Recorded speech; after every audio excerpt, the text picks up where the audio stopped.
आपको पता है कि इन 2 दिनों की वजह से G20 की जो 2 दिन मीटिंग हुई है भारत में, भारत की जो मार्केट वैल्यू थी 3.8 ट्रिलियन डॉलर हिट की है, उसने एक नया रिकॉर्ड कायम किया है। क्या कहेंगे G20 से भारत की वैल्यूज़ में मज़ीद कितना इजाफा हुआ?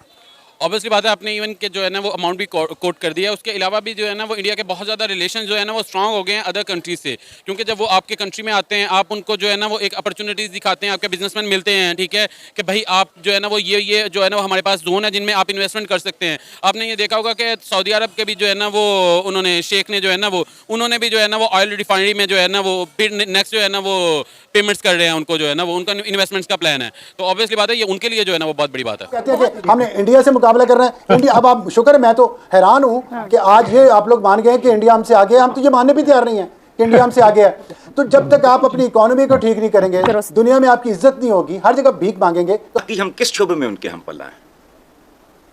उधर चंद्रयान है, इधर बंदरयान है, इधर बिजली चोर है। क्या मतलब एवं घर बैठे चौधरी। मुझे तो खुदा की कसम घिन आती है जब मैं लोगों को इतना एक्साइटेड देखता हूँ क्रिकेट मैच में। ये गालों पे बच्चियों ने लाइनें लगाई हुई, जिब्रे, रंग बिरंगे जिब्रे। और कहीं खाया करो, लोग भूखे मर रहे हैं।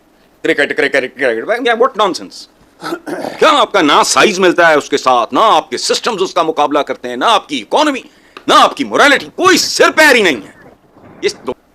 किस बात का कंपैरिजन। ये तो एवं एक बिल्कुल एक तिल है, मटके का, तिलों का भरा हुआ मटका हो, उसमें एक तिल है क्रिकेट।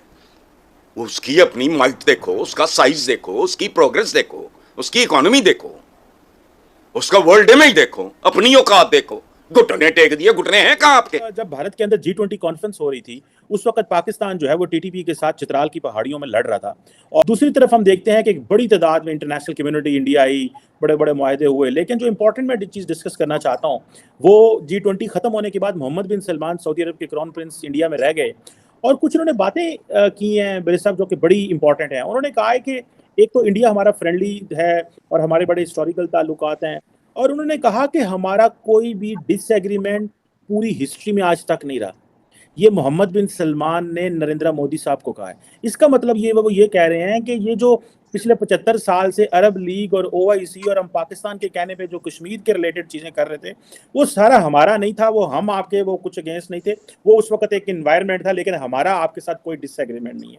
आप बिरसी साहब कैसे देखते हैं कि मुस्लिम वर्ल्ड ऑब्वियसली पाकिस्तान को छोड़ रही है, मोहम्मद बिन सलमान ने पाकिस्तान आना था, फिर पता चला नई डेट्स आ रही हैं, कुछ उन्होंने कहा होमवर्क कंप्लीट करें, तो ये भी एक चीज़ है। लेकिन इसको आप कैसे देखते हैं कि मोहम्मद बिन सलमान इस मौके पे नरेंद्र मोदी का शुक्रिया अदा कर रहे हैं कि आपने हमें ब्रिक्स में बुलाया, मेंबर बनाया, आपने हमें आज एक दिन अलहदा रख के पूरे G20 से अलहदा प्रोटोकॉल दिया और ये मोदी साहब के खाते में डाल रहे हैं। और तीसरा ये जो अहम बात है बरीद साहब कि वो कह रहे हैं हमारा आपका हिस्टोरिकल कोई जो है डिसएग्रीमेंट नहीं रहा। ये उन्होंने टर्म इस्तेमाल किया, हिस्टोरिकल डिसएग्रीमेंट कोई नहीं हुआ, which is specifically obviously related to Pakistan. और एक और बात बरीद साहब उन्होंने की है, दैट इज रिगार्डिंग टेररिज्म। उन्होंने कहा है कि ये जो है दहशतगर्दी को एज ए टूल इस्तेमाल नहीं किया जाना चाहिए, और ये भी उन्होंने किया कि ये यूज ऑफ टेररिज्म है against other countries this should be. तो बेसिकली इंडिया आपको पता है पाकिस्तान के हवाले से ये अक्सर रेफरेंस देता है। What do you make of that entire sir statement and positions? India Pakistan के दरमियान जो रिलेशनशिप में सऊदी अरब की पोजीशन थी उसको रीपोजिशन किया, रिविजिट किया और रीपोजिशन किया। और पहले तो उन्होंने ज़बानी कलामी जो है वो क्लियर किया कि जी हमारा इंडिया के साथ कोई मसला नहीं, दोस्ताना ताल्लुकात हैं और मज़ीद बेहतर करेंगे।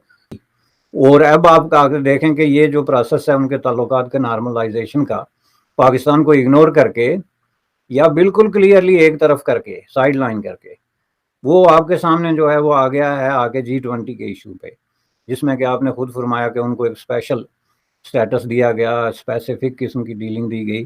और उनकी तरफ से भी देखें 2 लाख आदमी जो है उन्होंने कमेंट किया कि हम इंडिया से मंगवाएंगे। 2 लाख आदमी को मामूली लोग नहीं होते, ये बहुत बड़ी एक इकोनॉमी में एक बहुत बड़ा बूस्ट है। किसी मुल्क के 2 लाख लोगों को इतने हाई वेजेस पे जो है वो फॉरेन एक्सचेंज और ये सारी चीज़ें जब उसमें इन्वॉल्व होती हैं, तो इस हिसाब से देखा जाए तो सिचुएशन ये है कि Pakistan stands alone as a country, जो कि बिल्कुल जिसको आप उस फहरिस्त में डाल सकते हैं जो इस वक्त दुनिया में लूज़र के तौर पे खड़े हैं।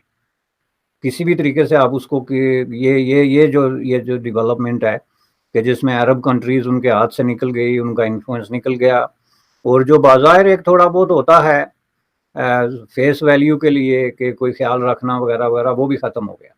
यानी अब उन्होंने इसको क्लियर कर लिया अरबों ने कि हम इंडिया के साथ हैं और बाय ऑल मीन्स, और हम साथ हैं ट्रेड और इन्वेस्टमेंट में, लेबर एक्सचेंज में, टेक्नोलॉजी एक्सचेंज में, एजुकेशनल एक्सचेंज में, और इस तरह की कल्चरल और सारी जो है इन चीज़ों में अब हमारे दरमियान बिल्कुल जो है एक सॉलिड किस्म की जो रिलेशनशिप है वो टेक ऑफ कर रही है। और उसके बदले में जाहिर है चूँकि पाकिस्तान केव इन हो गया, पाकिस्तान के जो पॉलिसी साज हैं वो इस वक्त भी अपने आप को हालते जंग में समझते हैं।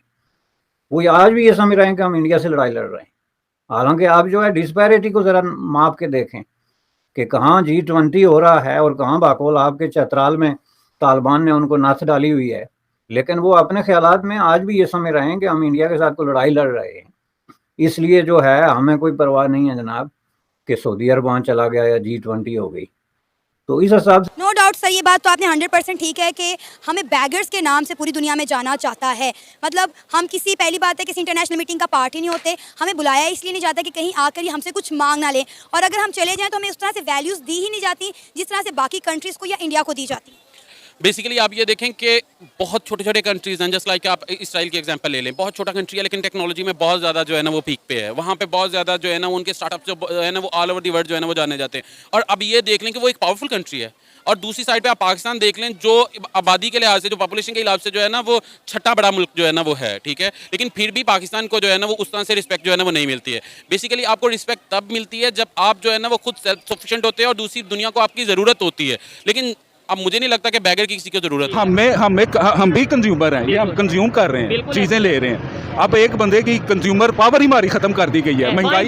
महंगाई देखे ना कहाँ चली गई है। तो ऐसे मुल्क में आपको 25 लाख डॉलर की वो इन्वेस्टमेंट करने के लिए आएगा आपके पास, ठीक है, मुश्किल हो जाएगा। अब तो ये तरले सुनने में आ रहा है, तरले मिलते कर रहे हैं कि जाते हुए रुक जाओ यार। अच्छा, यानी थोड़ी इज्जत रह जाए हमारी, ठीक है। तो आपको लगता है जाते हुए भी कोई 2-4 घंटे का स्टे करेंगे? मैं कह रहा हूँ, मुझे तो ये लग रहा है कि जाते हुए उन्होंने कहना मैं सो गया था। जब मैं पाकिस्तान के ऊपर से गुजर रहा था मैं सोया हुआ था, तो मुझे पता ही नहीं चला पाकिस्तान गुजर गया था।